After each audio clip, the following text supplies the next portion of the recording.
Hi friends, welcome back to Authentically Blonde. I'm Lexi. I'm Casey. And these are our cool friends, Emily and Laura. They are from Grads to Glory, and we're super excited to have them on the vlog today, and they're going to tell you guys a little bit about what they do and kind of how we got to know them. So I'm Emily. I'm a teacher here in Boise. I was on the Boise State Swim and Dive team, and I'm Laura. I'm also a teacher here in Boise, and I got to know Mathis on the swim and dive team as well. And that's kind of where this project has started after we were transitioning out of swimming, out of our athletic college career. Yeah, so do you want to maybe tell us a little bit about Grads to Glory and like exactly what you do and what the goals are and that sort of thing? Sure. So we started this last summer, and our hopes for this were kind of to ease the transition for student athletes kind of leaving their college life. When we both left college, we felt like there wasn't a ton of help out there for student athletes, like for mental health issues or for just like getting a job basically. We started this program in hopes that other people would want to share their stories to kind of get it out there that it is okay to feel like there are struggles that people go through during this time.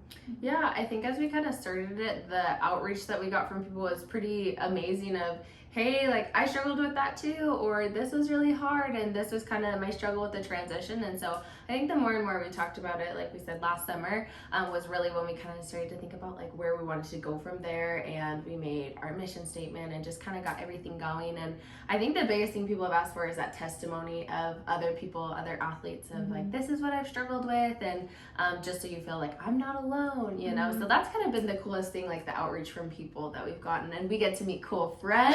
I know we met them and we were like, oh my gosh, we are soulmates and we need to hang out and be best friends. Yeah. So. And that's what happened. How did you guys kind of decide to start this? Like you guys said you both kind of transitioned out of swim and dive at the same time, but what kind of brought you together to be like, we should start this program?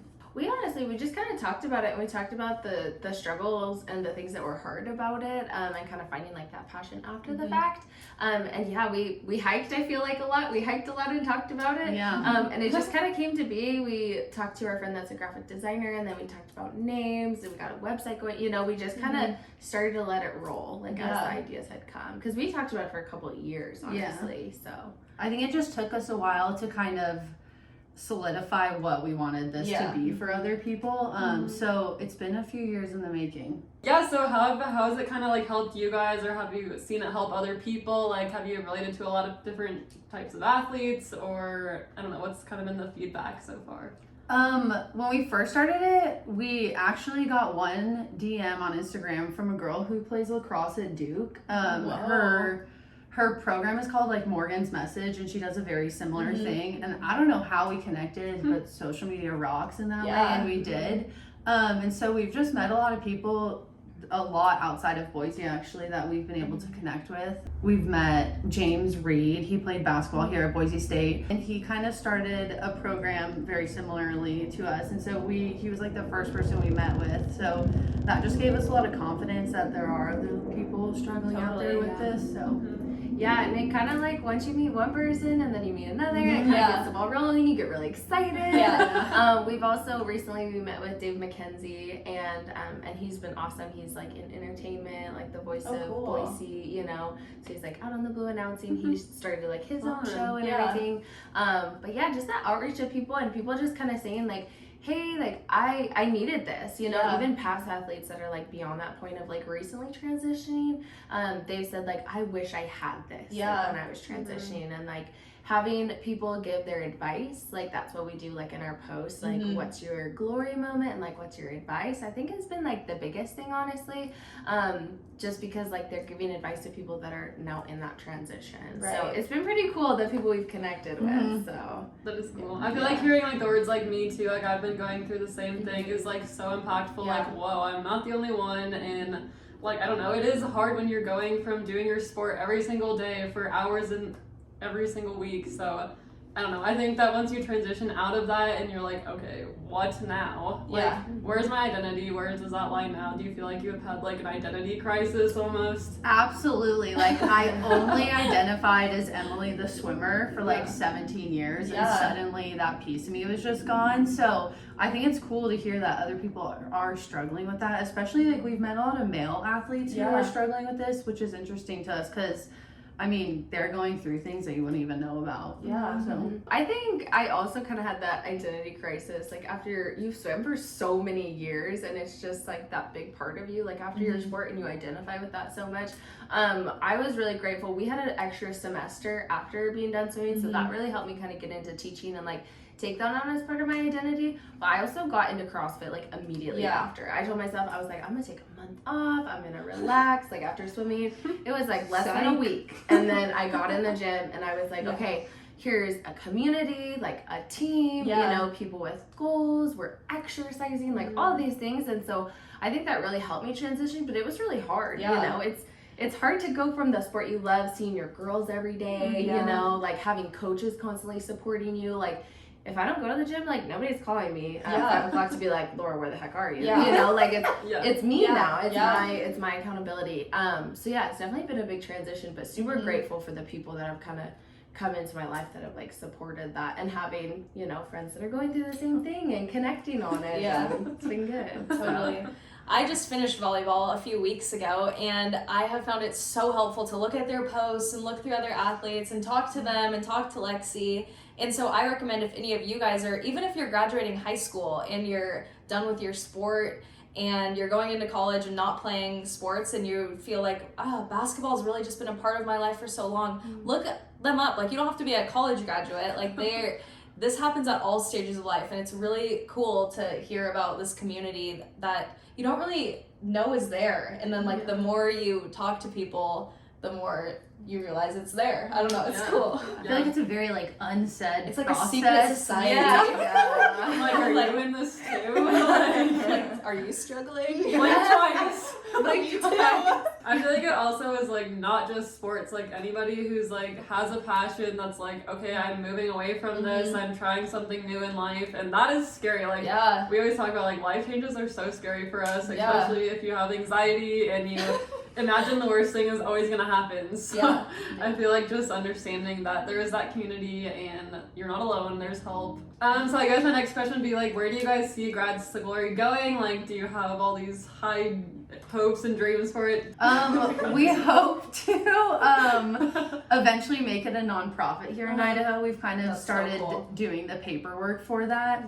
It's a lot more work than I thought, but we're so passionate about it that I think it's completely worth it. And then hopefully our goal would be like in years down the road to have like chapters of it at each university. Oh, cool. Just so student athletes are able to go back to their university for that support. I guess that's where we want it to go. Yeah, and kind of like more like short-term goals as of now. I mean, COVID kind of like halted a lot of things. As it tends to do. And so we don't want to make people feel uncomfortable. We want to be very considerate of everyone and their situations and like those they interact with and just like everything. And so I think like our goal definitely this summer is having like an outdoor activity and a gathering. And so we've talked to people about that, and I think we have some good people that are going to help. So hopefully we can have you guys and just kind of have people just kind of like talk and connect with people, maybe like exchange numbers, you know, just kind of like get that going. We want to do a book club, and we figured like we can make that virtually as well as like in person, so like open that platform up to like not just those in Boise, but just like expand that. So those are kind of like our short-term like summer goals. We're gonna keep like spotlights coming, we want to do a giveaway, all that good stuff. So fun. Do you guys feel like there's like certain hobbies that have helped you guys transition? Like, this is what I love to do now. Like, you probably still love to swim and stuff, but is there other things that have just really tied you into the next chapter of your life? I just found for me, I have to train to work towards something. So I got into running and I ran my first half marathon in September. I'm running a marathon in 4 weeks. So I had to find like an activity that I could train towards, like an attainable goal for me. So running has really helped me get outside and just like enjoy sweating again, I guess. Yeah, I think like I kind of mentioned, CrossFit has been a really big one for me. I competed in a couple of like Olympic lifting meets, and so having like those goals and stuff, and just kind of setting like personal bests and having things you go for, and like we have coaches there, and so like that kind of structure and like community and team, and you can do like partner workouts has been super good for me. Gotten super into crafting. We've been like going real hard on that. Especially through crafting. COVID. There is hope outside Yes. of sports. Yeah. There's fun, there's rest, there's sleep. Like, Yeah. Yes. So much time for hobbies. Social time. Yeah, what is for that? activities. What is that? Like, Yeah. can't Free wait for time? that. Never met her. Never met her. Okay, so one thing that we do on our channel a lot is we do advice to our younger selves, and that could be your middle school self, your high school self, your college self, your yesterday's self. So if you could give advice to your younger self, what would you say? I think just trying to be more present in the moment would be my biggest advice to myself. Even as I've gotten out of college, I've found I'm so much more happier if I'm just presently there in the moment. I don't think I did that enough in college because I was just There's busy no time. worrying about There's so no many other time, things. yeah. So I think just trying to be more present in the moment would be my biggest piece of advice to myself. Yeah, and I think like especially kind of going along like with your sport, like I did like high school and summer league, which like really didn't make me a better swimmer to like get to college, but like it was so fun. Yeah. And like the balance of just like having fun and like enjoying it like so much and like helping other people like progress in the sport that you love. I think just like finding ways to really like give back to it and like love what you're doing. Yeah. Like it should never be like miserable and terrible. Like you have bad days, like that's one it's thing. okay. And like it is like a grind and like sometimes you forget about like where you're at, but like I remember times like in the BSU pool like looking up and seeing like the sunrise and it was so beautiful. You know, we're like in the middle of a hard set, I'm like dying, but like being present and like enjoying those things and like having good balance in what you're doing, I think is like the biggest advice I'd probably give to myself looking back. Totally. Yeah, those are all good things because I think it's so easy to go through your sport and just be like, oh my gosh, it's a grind every single day. And like looking back, like especially I feel like that now. I'm like, wow, like all these good times that like in the moment I was just like, okay, the next thing. Yeah. But it's not like you're not taking time to like soak it in and be like, this is like what I've trained my whole life for. Yeah. kind of Yeah. thing. So you're I probably think- starting to feel the same. Yeah, I'm looking back, like, I can't even believe it's over. Like, I've had high highs, low lows, and now it's done. Like, it's just done. And that's crazy. But, I feel like people tell you to, your college like athletic experience goes by so fast, Yeah. and I didn't believe it until No. my senior year, and I'm like, okay, the time's Yeah. up. Now I got They it. weren't I lying believe to it me. now. Also, take lots of pictures. Yeah. I take so many pictures. Yeah. And it's so nice to look back at stuff. yeah, like, totally. Oh. Like last Memories. question, do you guys have like a one outstanding memory from your student athlete life? I think winning conference one year, I jumped off the 10-meter platform. I lost an earring in the bottom of the pool, still haven't found it, but It's there somewhere. I mean, that was like the most terrifying legacy. thing. But yeah, that was probably one of my favorite memories was jumping off 10-meter with. Oh my god. Yeah, I think that'd probably be like one of mine as well. I think just thinking about like my freshman year, like our end of conference huddle, I'll like never forget that. Yeah. And then yeah, Emily's senior year, my junior year, winning conference. It was just like, I mean, we talked back and like sophomore year too, like we talked about like the dream team, and like it was just such a cool year and like cool experience of like everyone we had, and so yeah, I think that was definitely the highlights. That's That awesome. sounds That was so fun. Yeah. I'm like, wow, I'm there. Yeah. I'm seeing I can it. envision it. Yeah. So something we do on our page is we kind of ask the people who we interview what their glory moment has been, either since finishing athletics or just in their life, something that has really stood out to them. What would you guys say this?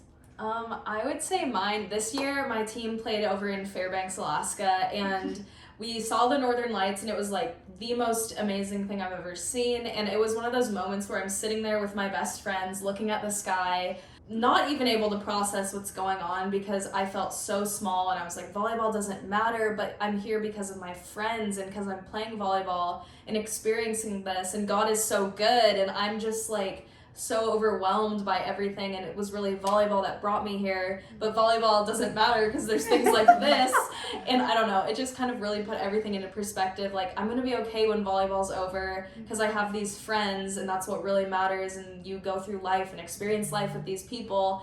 But yeah, I don't know, that's I will just never forget that. That was just so cool. I would say my glory moment, aside from like this channel and just like meeting incredible people like you guys and just other people we've interviewed and talked to, and just knowing that there's so many like empowered women in our community, I think is like so eye-opening and stuff. Yeah.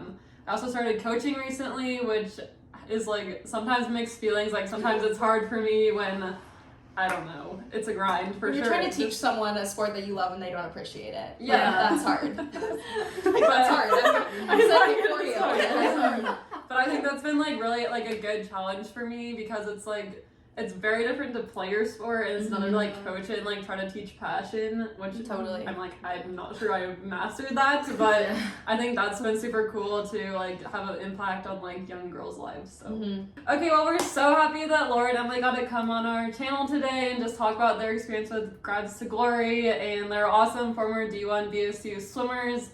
So we really hope that you guys reach out to them if you have questions or comments or just kind of their experience. I bet they'd be happy to talk to you guys and help with this transition because this is a hard time in life for a lot of people. So And make sure to hit them with a follow, visit their website, we'll all link it below.